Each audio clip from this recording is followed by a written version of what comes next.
Good morning, good afternoon, good evening. Greetings to you all from wherever you join us today. It's my pleasure to moderate this important discussion on the engagement of Japan across the continent under the banner of Asia Undercurrent.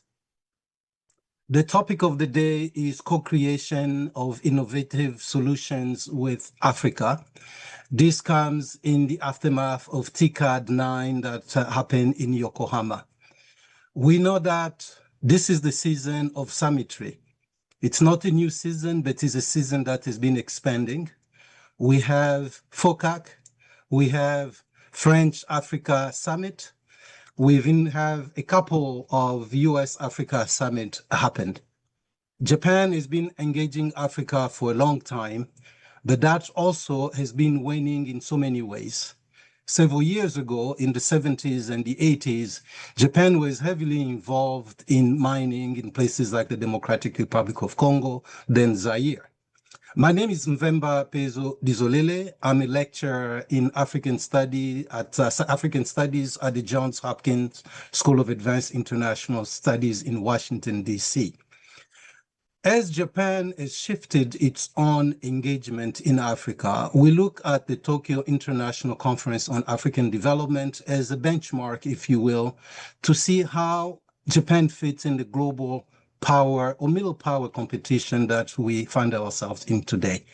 To discuss this, to get the details on how this engagement affects society, how it affects the economy, how it affects peace and security across the continent. We know this is a continent that is also, while it presents a lot of opportunities, it's a continent that also has its own challenges. And how do we engage effectively so this yield the result that is beneficial on both sides? In other words, what I'll call win-win. We know that Japan is engaging Africa with a new nomenclature where they say we don't want to made in Japan, what we want it to be made with Japan. And it's exactly where Africa stands today in terms of transfer of knowledge, transfer of technology, but also of ideas. What does that mean for a country like Japan with great tradition of strong management, strong democracy? How do you transfer those kind of values to society that have their own values, but are looking to move forward? So we know, for instance, that this context is very important because there is also an element of African agency. Where does African agency do this? Where does it meet and where does it fit? Japan today, when we talk about African issues or African challenges, Japan is also a donor country, is a debtor country. Africa owes Japan $4.5 billion. Where does that stand? These are some of the issues that I would like to tackle today. We have aligned a great panel here with our distinguished expert, which I will introduce.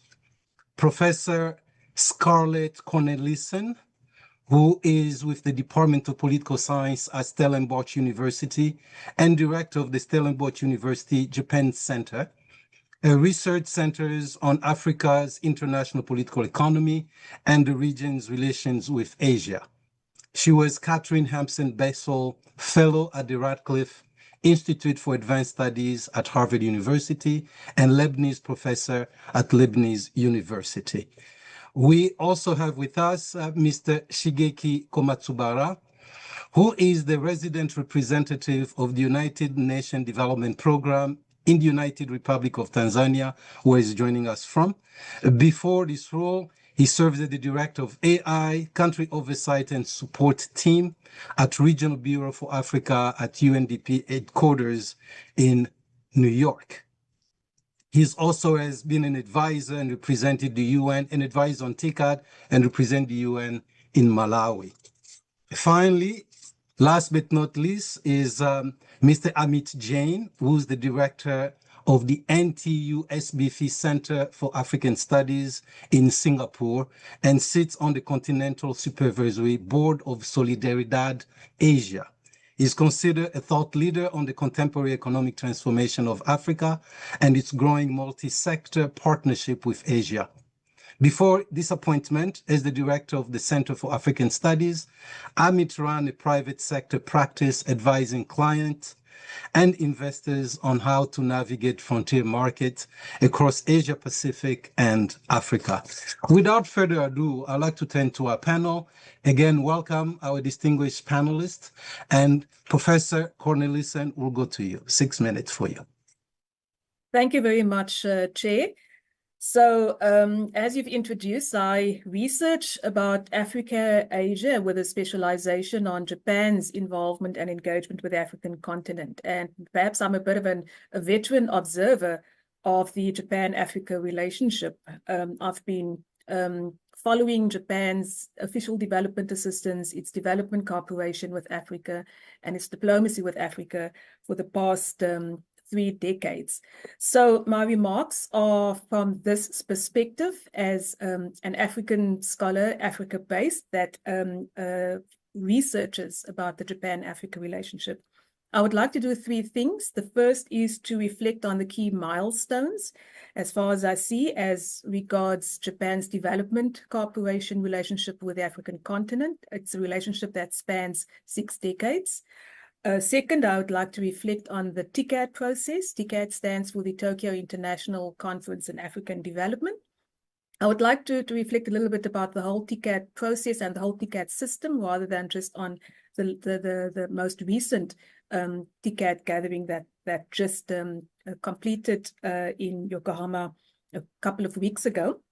And the third thing I would like to do then is to reflect on some of the major outcomes of the most recent TICAD, which was TICAD 9, and to consider some of the opportunities, the priorities and imperatives, and lastly, some of the potential risks that there are going forward in the Japan-Africa relationship. So let me start with the first focus in terms of what have been the milestones as far as Japan's development cooperation relationship with Africa has been. This is a long-standing relationship. Not many people are aware of it. It started back in 1966 officially. This year it's 59 years of Japan's development cooperation or official development assistance with the African continent. And it's a relationship that has deepened in trust and reciprocity. Also, Japanese development support for the African continent over this period has been wide-ranging, but it has also increased in diversity over the years. So development support spans different economic sectors and modalities. It's inclusive of large-scale support for large-scale infrastructure development on the African continent, inclusive of support for social sectors, health, education, water, sanitation in Africa, and so forth. There's also been, more recently, the rise of blended finance coming from the Japanese private sector and other actors, which has been a way for the Japanese private sector to advance into Africa's political economy. And then the last aspect maybe to highlight is that this development cooperation has had a clear normative foundation. It's been norm-based. Japan has been promoting partnering with Africa since the inception of its aid program. It has been promoting African ownership of Africa's development since the inception, or at least for a significant part of Japan providing development assistance to Africa. And quality is another norm or value that stands out in this development cooperation relationship. So TICAD then, and the TICAD system, can be considered as an important innovation. When it was first launched in 1993, it was unique and a significant innovation for its time, but it has now become a centerpiece of Japan and Africa's diplomacy. It has grown in relevance, in efficiency, and in impact. And as far as I have seen, TICAD has always been able to capture and respond to the reigning zeitgeist and challenges of the time. Also, under the later leadership of Japan, TICAD has progressively started to draw the attention of Japan's private sector. And there's been a bigger emphasis in promoting private sector engagement between Africa and Japan. So what are the key takeaways then in terms of the patterns in Japan-Africa relations over time? I see two important aspects. First of all, there have been shifts in emphasis by both parties that had been in response to changing foreign policy conditions, both in Japan and also on the African continent. And secondly, especially relevant for the context now, the substantive grounds for the Japan-Africa relationship are changing within the context of a changing geopolitical environment. Given this, a major focal point for both sides, both for Japan and Africa, should be the question of how to craft the relationship from its traditional foundation of a donor-recipient relationship to one of partnership that is fit for purpose in the unfolding geopolitical order, and one perhaps that functions on the basis of strategic cooperation or strategic partnership, and we could talk about the detail of that. So common for both sides then is a comprehensive and proactive security agenda, inclusive of energy security, food security, and climate change resilience. And the TICAD 8 agenda has started to address this in some way. And we can talk about how that, what the mechanisms are that have been introduced, for example, to accelerate the structural transformation of Africa towards a decarbonized economy. TICAD 9, which my colleagues will also speak to, the outcomes of TICAD 9, at least as articulated in the Yokohama Declaration, largely build on some of the joint objectives that were set at TICAD 8. But what stands out for me with TICAD 9 is that there's a decided decisiveness in tone in terms of governance issues, global governance issues, and also in terms of the geopolitical order and world that we today face and the risks that this geopolitical environment poses to us. I'll end off very, very quickly with a reflection on three things: opportunities, imperatives, and then risks. So opportunities, Africa is expected to, its population is expected to grow significantly.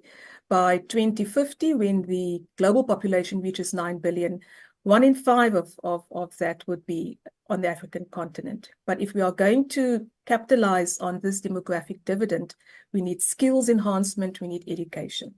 Those are crucial to get a society, the type of society that we want. Secondly, imperatives, just very, very briefly. 2, yes, co-create and co-innovate with Japan towards a future that we want, but for mutual benefit.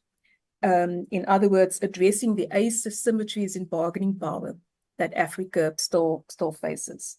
Lastly, the risks. The risks are manifold. I want to put the spotlight on one, and that's in the health and social sectors, with cuts that we had seen being made by other major powers to support African health systems, and the risk, for example, that poses on a re-emergence of a HIV/AIDS crisis on the continent. Thank you, Chair. I'll end off there. Thank you very much, Scarlett. Before we go to Shigeki, I would just like to remind our audience that if you're watching us from the Nikkei channel or YouTube Live, and you need to submit a question, please scroll down on your screen to find the link that is required for you to submit your questions. We look forward to engaging with you on the other side of these presentations. Shigeki, to you. Thank you. Thank you. Thank you very much for this great occasion. I've been working for United Nations Development Program for the past 22 years, but I've been working for Japanese CEOs as economist at the Japan Federation of Economic Organizations. So my perspective kind of combines one from international organizations, maybe one from business. So let me provide my quick take on how I see TICAD. First, there's really kind of common misunderstanding on what TICAD is. It's like bilateral forum, one of many, to discuss ODAs. So let me debunk the myth to start with. What TICAD is not. First, TICAD is not bilateral forum. It is multilateral platform to discuss Africa's development. And that's the reason why United Nations, including UNDP, has been co-organizing TICAD as a process in addition to the summit since its beginning. So first, it is not bilateral place to discuss Japan-Africa ODA. Number two, it's not really about ODA. Of course, for Japan, this is the framework to engage with Africa. But if you look at TICAD, what is being discussed, it is really about Africa's development, supported by international community. And this development discourse, TICAD has been really leading the way. You take a look at the TICAD declarations. They were always a bit half step ahead of the game. Their recommendation was almost copy and paste into MDGs. Their recommendation was almost halfway to SDGs. And then they are the one to come up with a concept which is now common of African ownership and international partnership. And we created so many important perspectives like human-centered development, human security. So as you can see, TICAD has been really always leading the global discourse on African development with Africa at the center. And there's no such multilateral platform which has been really promoting the narrative ahead of the time, which will be reflected in United Nations, which will be reflected in other spaces and fora. Number three, therefore, TICAD is not about negotiation. It is about discussion, consensus building, partnership building, and then multiplying the voice of Africa. And that's the reason why the basic tone and the approach of TICAD is international partnership and African ownership. So looking at TICAD from those perspectives, that's why as UN, we are very, very appreciative of this forum because there's no such other forum to really bring together all different participants, Africa, Japan, Asia, international organizations, civil society, you name it. There's no such forum like this, and we are very, very grateful and also very keenly aware of the very important role it has played for Africa and for global development discourse. Looking at it from there, TICAD 9, I participated for the first time as general audience because I have been managing and working on TICAD for 5, 6, 7. It was an amazing experience for me. And I think this TICAD may have opened a new horizon for Africa's development. Let me explain quickly. Tanzania, I can see, is growing really nicely. It's doubling the economy in 10 years. Its population reached 100 million, maybe 12, 13 years. And it is going into middle income. And the 75% of the population is below 35. Tanzania is emerging as a market, maybe a linchpin of East Africa and Southern Africa, and the economic power on its own. You look at TICAD, what is discussed about this economic partnership.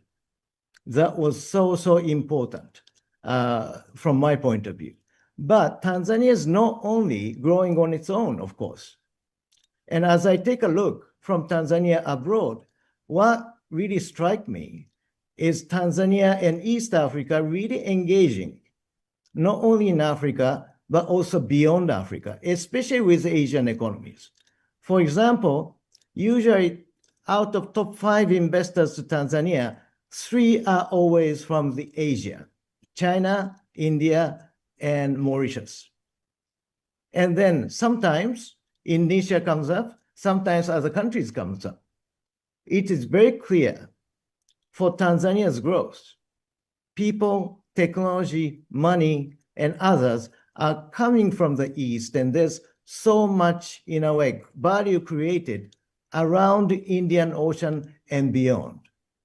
So Tanzania is already looking beyond the continent and engaged with Asia very strategically. In the past 2 years, President, Vice President, Prime Ministers visited India, Indonesia, Korea, China, Japan. So you can see where Tanzania is looking at its future.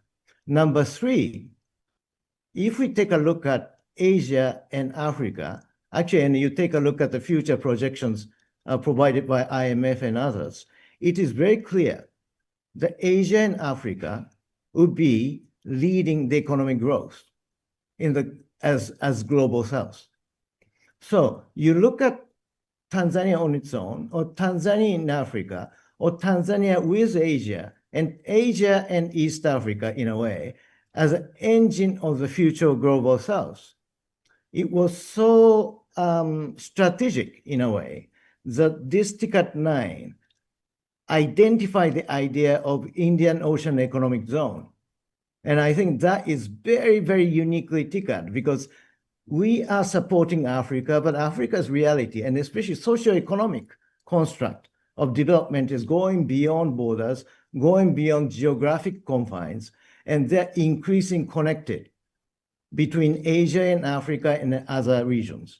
So talking about TICAD, really promoting both areas, will be very epoch-making for the future of both Africa and Asia. And I hope, actually, this TICAD 9 would serve as another opportunity to really create a new horizon for Africa's continuous development, of course, as well as really the future of the global south, promoting better collaboration, business relationship between Asia and Africa. I stop there. Thank you very much.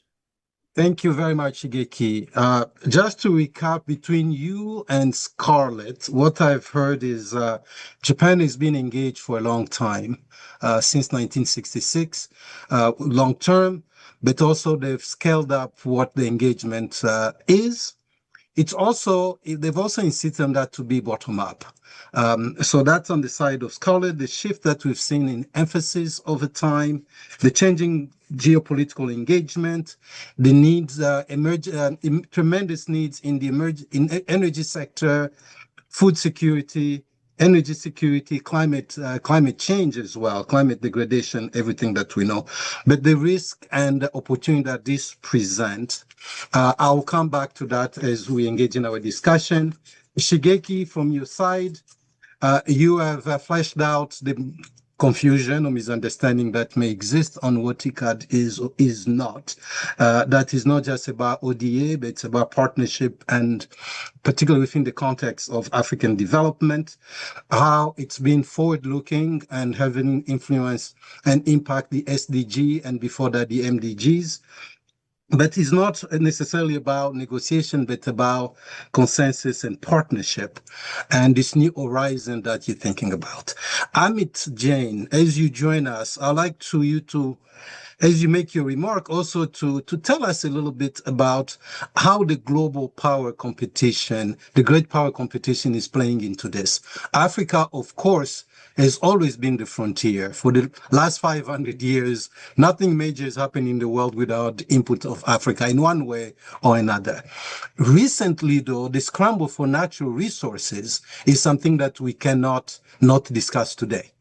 I said early in my remarks that Japan had been involved in places like DRC in mining. Japan has shifted to the point that Scarlett was making earlier. But we cannot talk about any engagement, whether it's FOCAC, whether it's France, Africa Summit, whether it's all the other plethora of summitry that exists in the world, and not discuss this. Please. Thank you.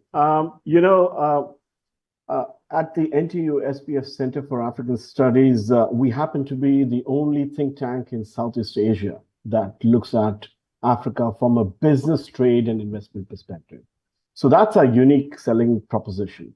So from my vantage point here in Singapore, it is remarkable to see how Africa is increasingly becoming central in the economic and foreign policies of Asian countries. I'm sure many of those attending the webinar today may have read about how China is constructing roads, rails, and bridges all over Africa. They may even be aware of Chinese investments in African mining and how Beijing now controls the supply of critical raw materials that you just referred to in making those batteries that go into our phones. They may even have read about Chinese loans having tipped African countries into a debt trap. That, by the way, is a myth. It's not true. What is true, however, is that China does have strategic interest in Africa, but it's not the only one.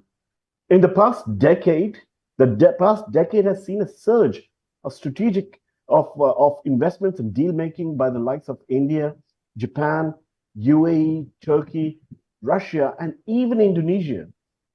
Just 2 weeks ago, we had the Africa-Singapore Business Forum in Singapore. More than 700 delegates attended it. For the first time ever, a head of state attended it, President John Mahama of Ghana. That same week, the Confederation of Indian Industry, an industry body, was hosting the India-Africa Conclave in New Delhi. At the same time, that event drew over 1,600 delegates, right? And days earlier, Japan held the 9th Tokyo International Conference on African Development, TICAD. And so it's interesting that the theme that India held, the India-Africa Conclave, was on co-creating a shared future. That sounds a lot like the co-creation and co-designing and co-ownership that Tokyo talks about at TICAD. African leaders are now flying more frequently to Beijing, New Delhi, and Tokyo than they do to Washington, D.C., London, or Paris. So Africa is being quoted by Asia, but the question is why? And this is where I answer your question, Professor Mvemba. It is minerals. Is it market? Is it influence? This is something worth pondering. In this game of great power politics, the lead actors on the stage may be changing, but the script of the drama remains the same. One which is locked in a perpetual state of dependence on its natural resources and external finance, and the other in the position of domination. So Japan's approach to co-creating solutions with Africa at TICAD 9 is therefore a refreshing strategy. But it should be more than just lip service. It should mean what it says. And that's broadly my opening statement. Thank you very much. Thank you very much, Amit. I think you are focused on trade and how the increased engagement of Asia with Africa raises its own set of questions. Are we just paying lip service? Are we actually engaging in ways that benefit both sides? The proceedings that you have described, the trade mission, President Mahama of Ghana attending, says quite a bit about this. So Scarlett, I'll come to you in this phase of as the first kind of salvo in this round of our conversation. African agency is one that we talk a lot about. Between you and Shigeki, you've talked about the shift, you've talked about partnership, you've talked about this engagement and ownership. How is Africa engaging? Is there a real African agency in this engagement? Japan may mean well, as Amit just said. How do we translate that to the reality? And this is not just about TICAD. I was in Nairobi a couple years ago at the Mo Ibrahim conference when the president of Kenya, William Ruto, said, we are tired of being invited and summoned to all kinds of summits around the world. Henceforth, we'll send 2 representatives from the African Union, and that will be it. But then a little bit after that, Italy, with Giorgia Meloni, hosted the summit, and all the African leaders went to Rome to do this. They went to Italy to do this.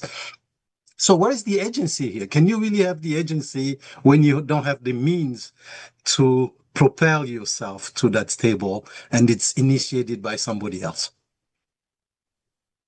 Yeah, thank you for that question. I think the point that was made by Amit about how Africa now is central to the interests of so many major powers, or the major powers, and so many other parts of regions of the globe. I think that that's an important starting point. So the question is, how can Africa leverage that? How can Africa leverage the economic as well as the political interests that there is increasingly? African agency has been expressed, I think, in the Japan-Africa relationship through the TICAD process. So over time, one can trace a stronger African voice coming through in setting the agenda of TICAD, also in the kinds of statements that are made post the TICAD. So there has been an increasing responsiveness to African interests. And for me, the current Yokohama Declaration coming out of TICAD 9 carries quite a healthy dosage of African voice and African interests. So I think there are ways in which African governments and leaders find opportunities to express Africa's interests. On the other hand, when it comes to the things that really matters, when it comes to matters of economy, then probably we do not have that same kind of leverage. Japan, for example, has been, the Japanese government has been advocating for greater private sector engagement, for more investments from Japan.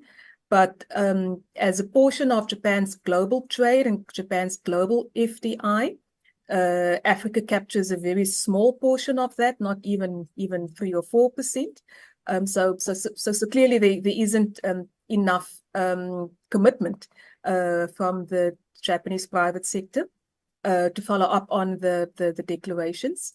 There's risk aversion also for the African investment environment.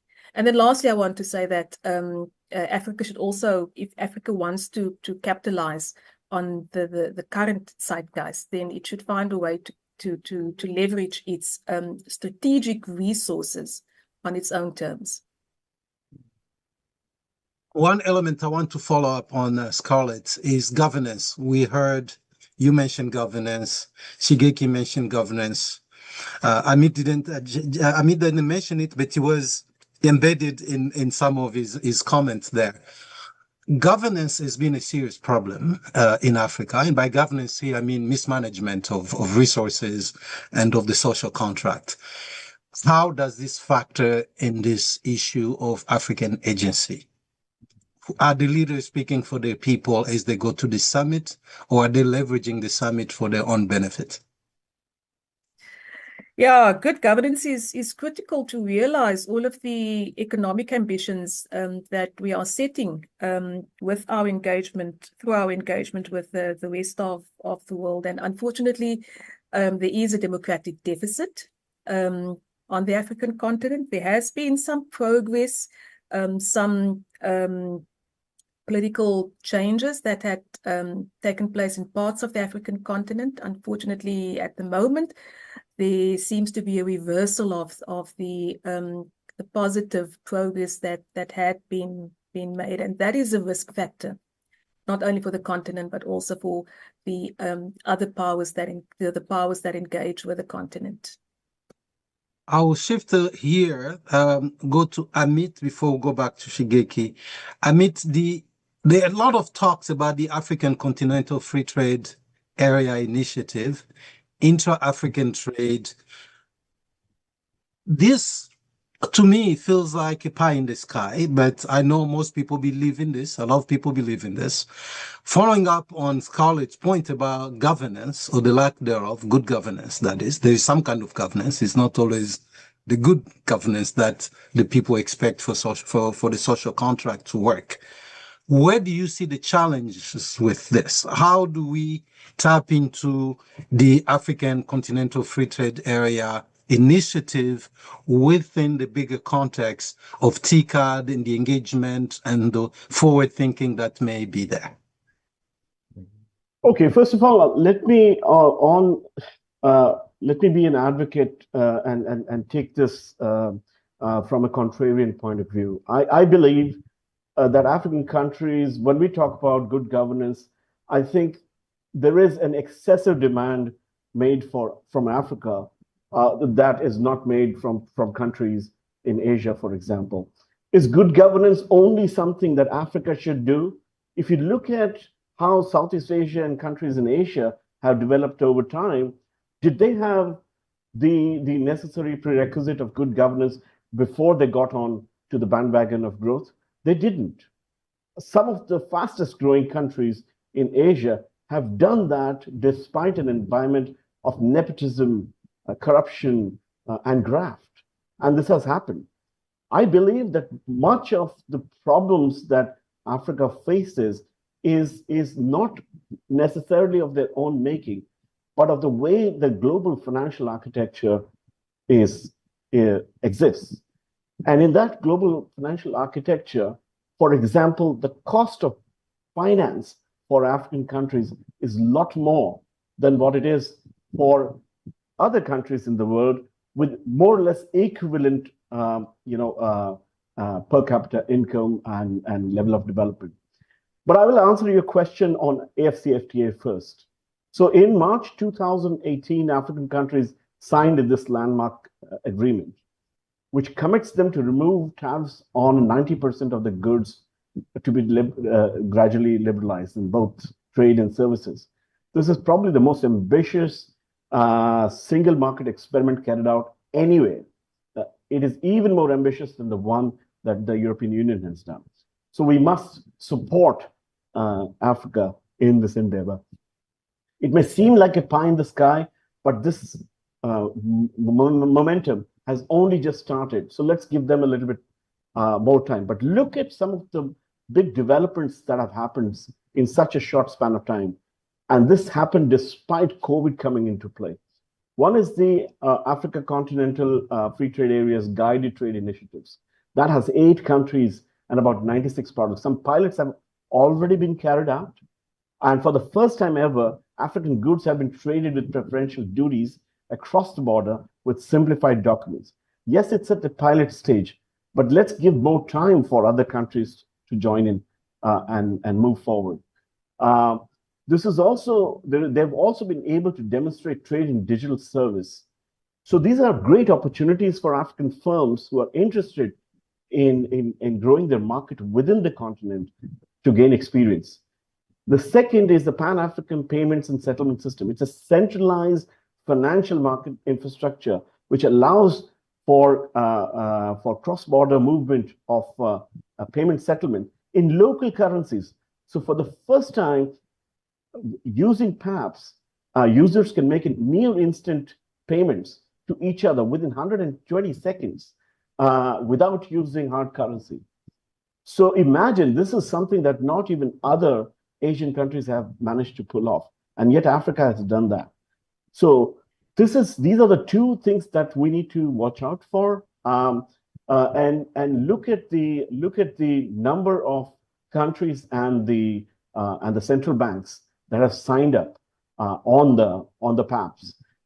So I am very positive at the trajectory of travel for AfCFTA. It might take longer than the deadlines that they've set for themselves, but look, elimination of 90% tariff lines by 2025. That's absolutely an amazing goal. Elimination of non-tariff barriers next. Implementation of trade facilitation measures by cutting trade costs. So if Africa is able to achieve this, I'm sure they would be able to ensure to sustain the growth that they hope to address. I do appreciate your bullish perspective, Amit, but I think there's an element that we cannot discount here. Is Africa is a constant target of the interests of others in a way that affect it. It's been that way for 500 years. So the need for governance, while it can be overstated, cannot be ignored, because in order for Africa to fend for itself, because eventually Africa has to protect itself from all these interests that are not always in the interest of Africa, if I say so.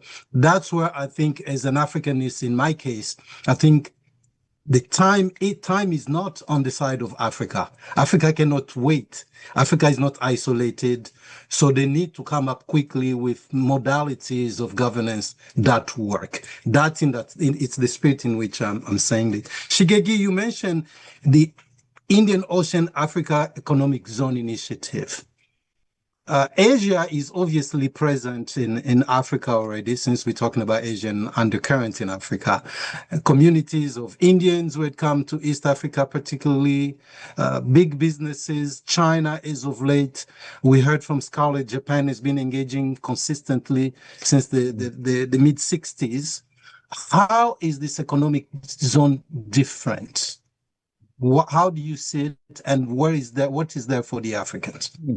Thank you. It's very interesting. And then coming from a fellow panelist, I think this is a good time we really start to consider changing the narrative for Africa development.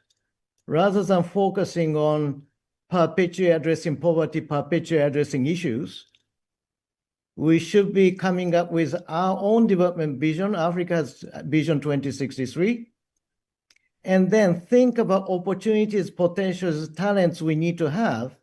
And we need to start thinking of investment for our future, in a way, our business proposition to get things going for Africa in, like Professor said, more organized and consistent way. And I think even addressing some issues, it is better if we can grow the pie and create more room for investment and then addressing issue, rather than kind of perpetually trying to discuss zero-sum game. So like my panelists said, I think the great thing about Indian Ocean Economic Zone is also looking at the opportunities and value additions we can create for the Africa's development. And then, as you said, there has been lots of exchanges. But in the course of development, I do not think the Indian Ocean or economies around the ocean has been so much explored, except for Asian experience like ASEAN, TPP, and all those things. Now, and also Asia, wearing Japanese hat maybe, Japan has invested so much in Southeast Asian countries, build institutions, build human resources, invest a lot. So actually, even for Japan-Africa relationship, doesn't have to be only Africa and Japan. Actually, it would make probably better business sense, even for Japan, to encourage Asia to even do better and closer business with Africa. And looking at Indian Ocean, I think the economic case of Indian Ocean has not been holistically and systematically explored. But we know the reality is that Africa is intrinsically connected economically with Asia. And leaders know that. That's why they are going that way, to make our case on our own terms rather than just waiting for other people to come and try to invest.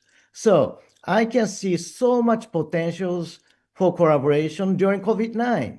The first vaccine I got came from India.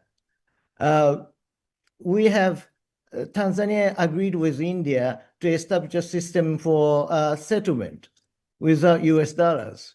The Tanzania agreed with Indonesia to promote business relationship.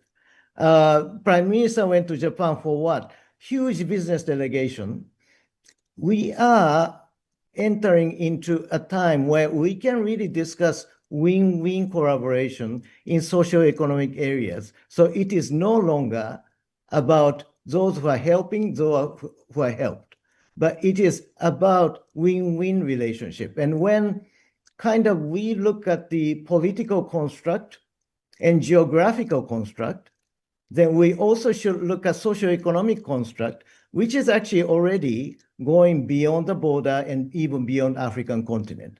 So how can we continue to build Africa's capacity so that Africa can start to drive the positive narrative, focusing on investment in opportunities, possibilities, talents and skills and human resources? I think that's going to be the key in making this equal relationship work, talking about economic development driven socioeconomic transformation. I'll stop there. Very good, very good. I'll come back to you, Scarlett, on technology. You mentioned the huge potential and reality, actually it's no longer potential, it's reality of African demographics, but that comes with opportunities and challenges as well. One area where Africa has started showing tremendous creativity, since we're talking about co-creating innovative solutions here, is technology. M-Pesa, the money transfer platforms, which was actually Kenya-based, right? Kenya was the forefront of this. How does AI and robotics affect us in this space? What are the opportunities there, particularly as we hope to transfer technology and knowledge to this youth, who, by the way, are very digitally savvy? They may be living in poor countries. That doesn't mean they're not connected to the world. They're very connected to the world. And there's something that is missing. Where do you see technology, AI, and so on being a change maker? Yes, I would like to start off by saying that if we are going to harness Africa's potential, it will have to be through its youth. If we are going to see the kind of growth that we want on the African continent, it will have to be through its youth. Technology is very important, yes. And with the advances that we are now seeing in robotics, AI, Japan is one example of a country that's leading in this kind of technology. And so knowledge sharing would be quite important. But then also we should pay attention to the digital gap. And the digital gap, which is a very important reality on the African continent, globally as well, but also especially on the African continent. So we have to back up any kind of investment in human capital development with hard infrastructure that should undergird any effort. So investment in digital infrastructure and other kinds of infrastructure that technology actually needs in order to flourish. So this is something that Japan, as one of the external powers, other external powers also certainly need to be engaged on for taking Africa's growth potential forward through technology. Technology will be a major game changer, and there's no circumventing it. I'm glad every time I travel to the continent, you see the youth using technology in ways that should send a strong message. We just saw, of course, technology triggering tremendous backlash in Nepal, and the world is not divided. It's not, we all integrated. We've seen Nepal be one extreme, but we've seen African youth mobilize through various movements, hashtag, and they all have hashtag names, which signal the technology basis of this, hashtag fees must fall, roads must fall, end SARS in Nigeria, Ballet Citoyen, and so on. This brings us to the issues of peace and stability. Japan is a pacifist country, at least their constitution says so. But the tremendous needs of accompanying Africa as Africa tried to solve its peace and security issues. We have hot zones in Eastern DRC, we have Central African Republic, the Sahel, and so on. Where does TICAD fit in this. Shigeki, to your point earlier, you cannot just say Japan. Bangladesh is heavily engaged in UN peacekeeping operations. So is India. So is Pakistan. These are heavy lifters when it comes to these configurations that we're talking about. Where does this come into being? Since you are with UNDP, I'll defer to you and maybe take a little less of your diplomatic hat and more of an analyst hat. And then after that, we go to Amit to react to those two questions. And then we can open it for the audience. Comment on the peace and security? Yes, please. Okay. And use, probably. Although I tend to think that the best solution for prevention, conflict prevention is socioeconomic development. Let me put it aside. But, first of all, really, Africa has been a key player in international peace and security. It has been a major contributor to all PKO operations run by UN. And that's the reason why I think UNDP, working with Japan, since I joined UNDP probably 20 years ago, we've been really supporting African peacekeeping centers. And what they have done to build the capacity of Africa, not only to contribute to their own peace, but really contribute, maybe through UN, to peace and stability of those countries, even outside of Africa, is actually remarkable. And then, talking about youth too, another important thing I think they have done is really to create network of African professionals to work on peace and security. So I think the Japanese investment, in a way, in African networks and their own capacity development, I think has been very much appreciated by so many peacekeeping centers I worked with.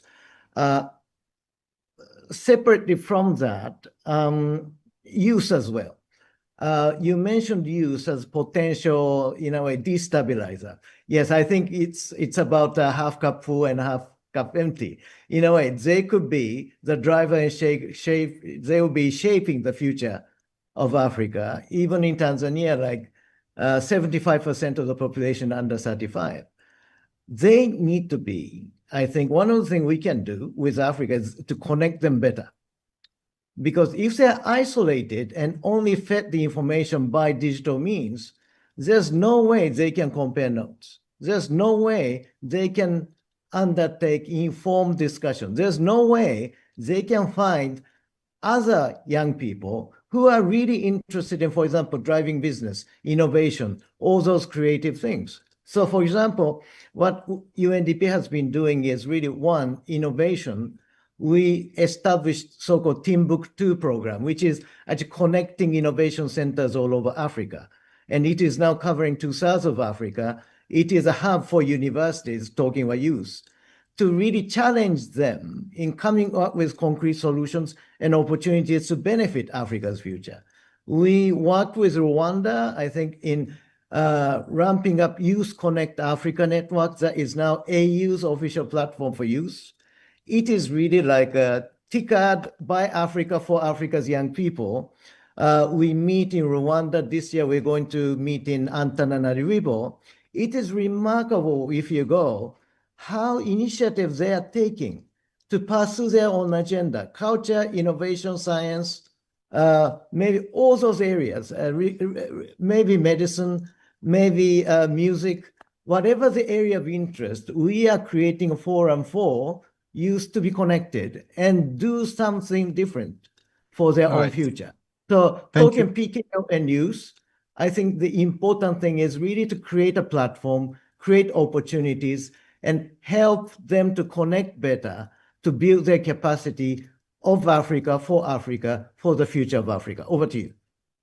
Thank you, Shigeki. Amit, if you can take 2 minutes and no more, so we can open it for our audience to react to both Scarlett and Shigeki's reaction to the points that I'd raised to them. Sure.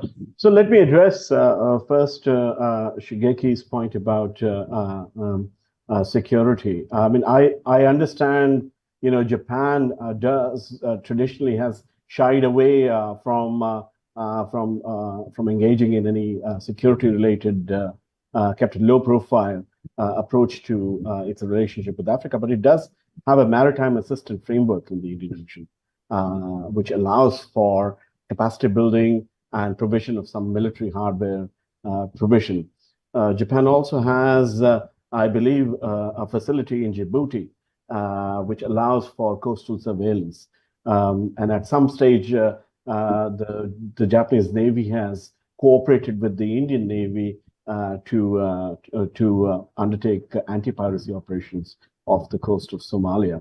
But really, in the long run, I agree, the answer to security is jobs, jobs, and jobs. And to create those things, you need finance. I think this is where Japan can make the biggest difference.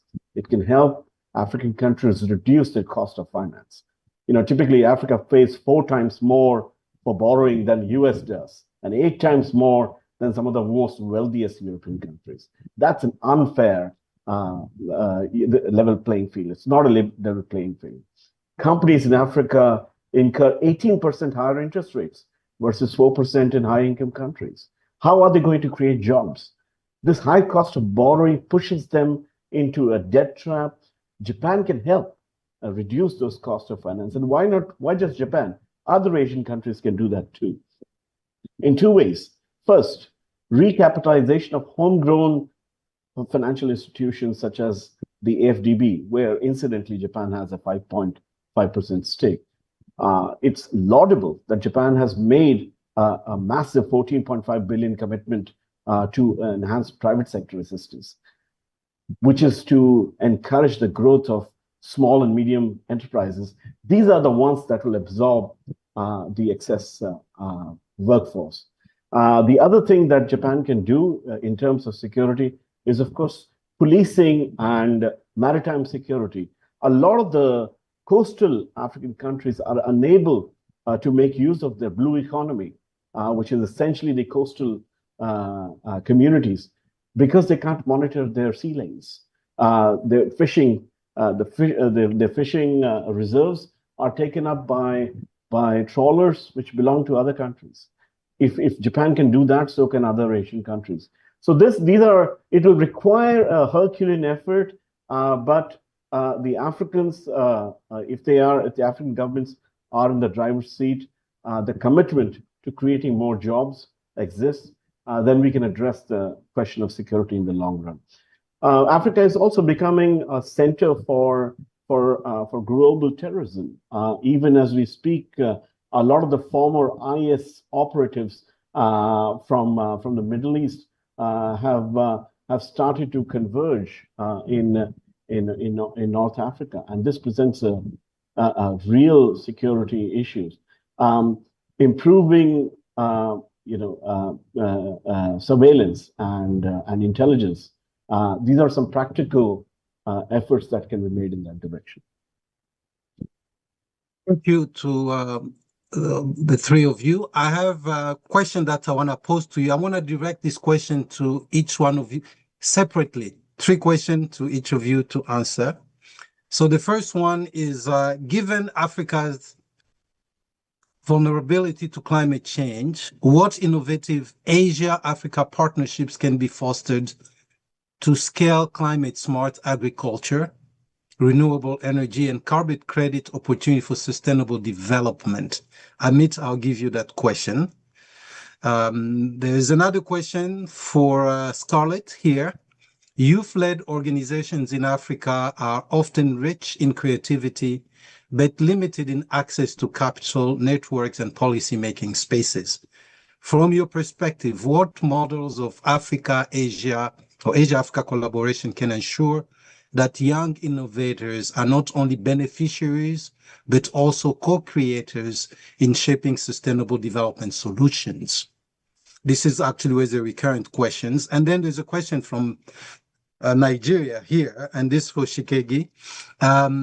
What will be immediate remedies and, more importantly, long-term sustainable remedies to the trust deficit between Africans and their leaders as you try to co-create solutions that will address the pertinent questions of how to expand public-private partnership, private sector investment, particularly industrial development.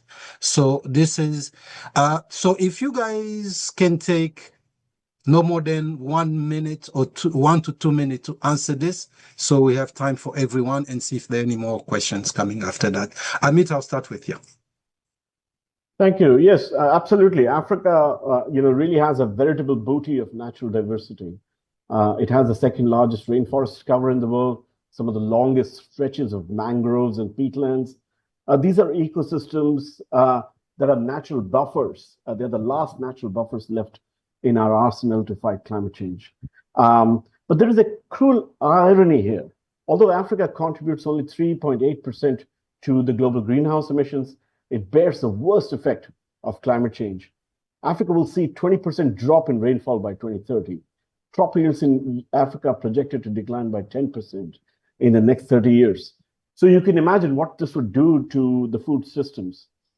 But if Africa can counter these negative consequences, it needs at least $12 billion a year in climate finance.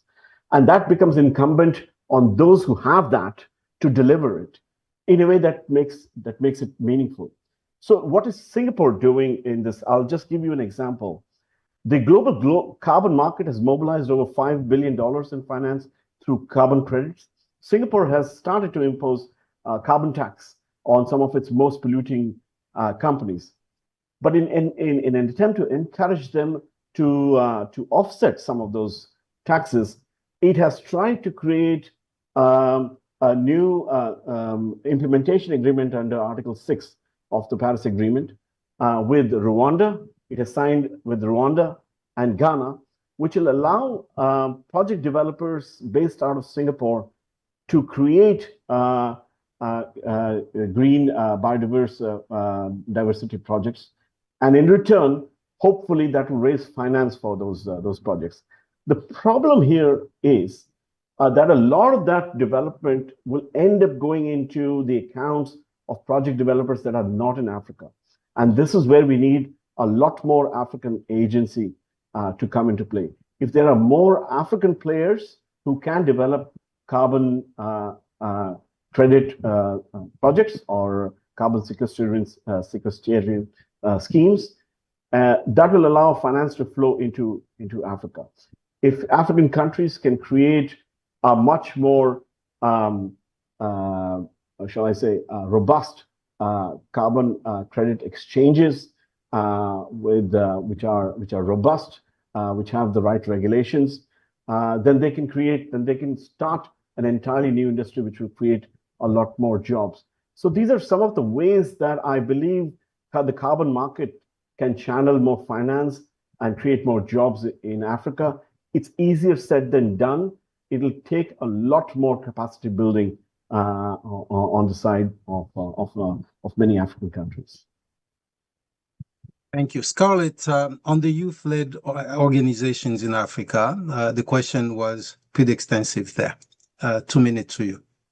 Right. So I'll address that question by talking to the point of what's international support mechanisms had been created within an Asia-Africa context, trying to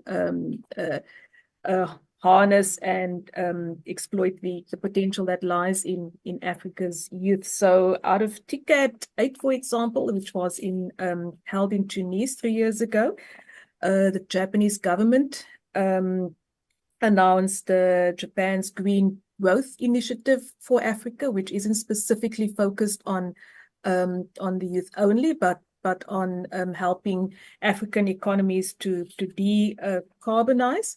But then more concretely was also in TICAD 8 an announcement by the Japanese private sector, a 10 billion yen investment fund for startups, and that is specifically aimed at providing the capital for startup businesses on the African continent. Then out of TICAD 9, the Yokohama Declaration for the first time speaks quite focusedly about supporting or having private sector engagement with Africa, but at the level of small, medium and micro enterprises. So the Japanese model usually is where you've got the big businesses, the big multinational corporations that pioneer the investments into Africa. But now there's a shift in focus to small, medium, and micro enterprises. And I suppose also that would mean harnessing the potential in indigenous enterprises and companies in Africa. There are a few other examples. JICA has a Ninja program. JETRO also has a similar scheme. JETRO is the Japan External Trade Organization, JICA, the Japan International Cooperation Agency, where these schemes are basically trying to connect venture capitalists and their finances to SMEs and startups in bioinnovation, agri-technology, and so on. So these all do exist. They should just be tapped into. I would end off, if I have Chair, if I have my last 30 seconds, just to say that we've spoken about the role of diplomacy. We've spoken about the role of diplomacy in all of the issues that face Africa. What stood out for me out of TICAD 9 was the broad-based stakeholder platform that it actually was. You had a convening of academia, universities, convening of business, convening of civil society, and then along with the diplomats. So I think this kind of multi-stakeholder approach that we had seen being concretized through different presences of different stakeholders at TICAD 9 is a step in the right direction. And for the youth to tap into all of these would also be important. Thank you, Scarlett. And part of my questions here, just as I look at this TICAD and Asia engagement with Africa, Africa's youth is rising in numbers, in creativity, and so on. A country like Japan is obviously well advanced technologically in many other ways, but the population there is on a decline. So you wonder, who are the counterpart to the African youth in Japan, in places like Japan? When we engage, I think 1,600 Africans lately got their masters from different universities in Japan, courtesy of JICA and other programs there. But if there's a decline of youth on the other side, what does it mean for African youth as they try to engage with the counterpart in Japan or other parts of Asia? This is a problem, of course, we see in Europe as well. There's an entire policy of immigration that target the African youth. That fear is driven by all the people, but who are in these countries, not by the youth in those countries who are not interacting with their African counterparts. Not a question, I just want to put it out there. If anybody wants to pick on that, that would be great. But I think in order for youth to it, we all were young at one point and we engage with our counterparts. If there's no counterpart to engage with, it's a challenge. We see this in Africa in government, where the youth in the society cannot engage with the counterpart in government because they're not there. So how do we bring these policies when the youth themselves are not at the table?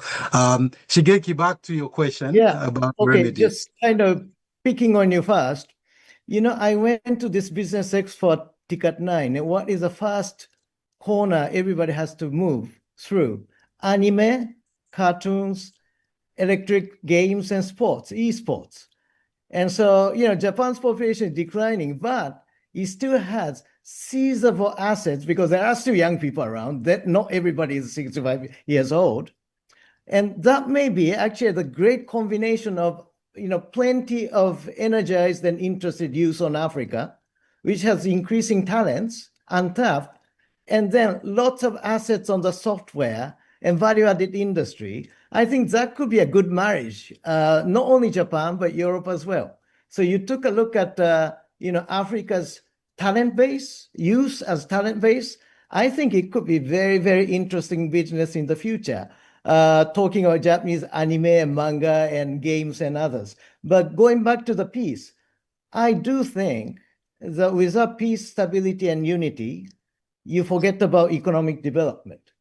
And that's the reason why peace and stability is so important. How can we support and continue to invest in governance is so important, even when we talk about business and economic relationship. Not in cookie cutter way, as you mentioned in the past, like good governance should mean this, but in a way which reflects our history, tradition, and about culture and values, including traditional ways of governing ourselves in Africa. Modern government, traditional governance, I think they should go hand in hand with each other. So continued investment is very important. And then trust deficit.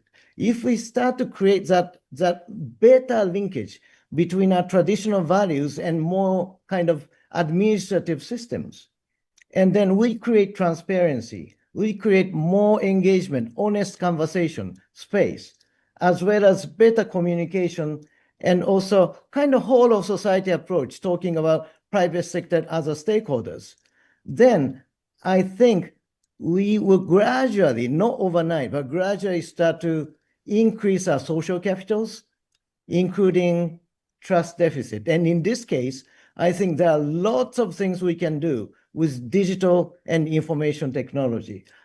Lastly, PPP, it's again the same thing. Still, academia, private sector, government, in many countries, they're not really talking to each other.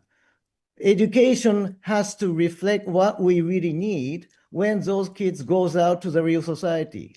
Private sector has to tell the Ministry of Education what kind of people they need to get their companies going. Ministry has to tell private sector what kind of investment we're expecting from private sector to keep training people up, because education is not one-off. So really kind of creating more connection toward the future targets. In a way, changing the narrative, investing in opportunities, investing potentials, investing in the future talents. And if we could bring more stakeholders on board with focused idea on what kind of opportunities, including jobs, we can create, maybe that's one way Africa can get things going faster and at scale. Over to you. Thank you, Shigeki. Thank you very much. We're coming up on time here. So what I'd like to, there's one more question, but I will ask that you take only 30 seconds to answer it. Because we literally, so we don't want to deny our audience that has been with us this time. One for you, Amit, is a middle income trap was mentioned, but how can Africa avoid it, especially with many Asian countries having fallen into it? This is from Japan. And then Scarlett, Africa is on the verge of missing out on AI, given that most LLMs are being trained with global north data.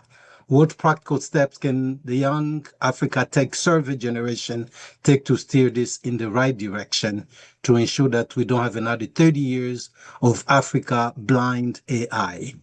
Coming from Kenya.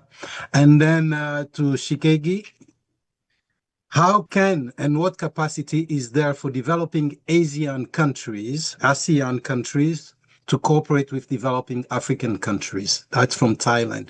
So please, only 30 seconds so we can wrap this. Amit, we'll start with you. So very quickly, yes, it is true that a lot of Asian countries have got themselves stuck in the middle income trap. And if you look closely, why that is so is because somewhere along the road of transformation, the important reforms that needed to be done as countries climb up that ladder of middle income were not placed. And this comes down to identifying areas where those countries should move towards, having a sight of the future. Those that have been able to do that invest in human capital, i.e. education, training, and mobilize capital, have been able to break that middle income trap. Nonetheless, that's not the only thing. You would need a global environment to be benign to be able to do that. But I'll end my comment there. Thank you. Okay, thank you very much. Scarlett, 30 second, please. We have only 1 minute left. So how to avoid an Africa blind AI world? It lies at two levels. It lies at the level of national policy making and where there's a concerted effort for real digital sovereignty alongside digital transformation and development on the African continent. Not all African governments are successful at the moment in formulating such policies and implementing it. Secondly, it lies at the level of, I think, what underlies or what's the foundation for technology, any kind of technology, and that is knowledge and science. If we are going to science, knowledge, and technology and innovation, if Africa is going to engage the world on its own terms, it needs robust science systems, universities play a role there. Other stakeholders on the African continent also play a role there. Thank you. Shigeki? Okay, just headlines. One, Asia has growing private sector. Some of them are Japanese subsidiaries. Even Japan is going through Asia to come to Africa. So you have skills, technology, which are adapted to the realities of developing countries. And poverty has not been long in the past. So private sector may have really good practical skills and technologies. Number two, innovation. Again, practical innovation. There are lots of things Asia has developed which can be applied already in Africa. Very, very useful. Innovation based on your experience and knowledge. Number three, trade, investment, and finance. I think it's better we continue to strengthen our framework of getting trade, investment, finance going. It's already going a lot. But then if we can strengthen the system, I think that would be win-win. Lastly, sharing your development experience, because I think Asia is leading a little bit ahead of Africa. But I think from Africans' point of view, we are already seeing the back of Asia. So your experience will be very important to inform us what kind of things we need to avoid, but also what kind of things we can tap into. Over to you. Thank you very much. This concludes our time. Actually, I'd like to just remind us that Africa and Asia cooperation is one that is present tremendous opportunities, of course, come with some risk. There is no shortcut to this. The fundamental of governance, we've heard, is important. The fundamentals of good economic policies remain important, but particularly the spirit of partnership that benefits everybody is key here. I'd like to mention that there is a post-webinar survey. If you're watching from the Nikkei channel or YouTube Live, please scroll down to find the link on the post to our post-webinar satisfaction survey. We'll really appreciate your input so we can do better in the spirit of Kaizen for next sessions. And also here we'd like to thank our hosts and our sponsors, Nikkei and the government of Japan. And for me, I'd like to thank our panelists, Amit Jain, who joined us from Singapore, Shigeki, who joined us from UNDP in Tanzania, and Scarlett Cornelissen, who joined us from South Africa. Thank you very much. It's our pleasure to discuss this important issue with you. This concludes our sessions.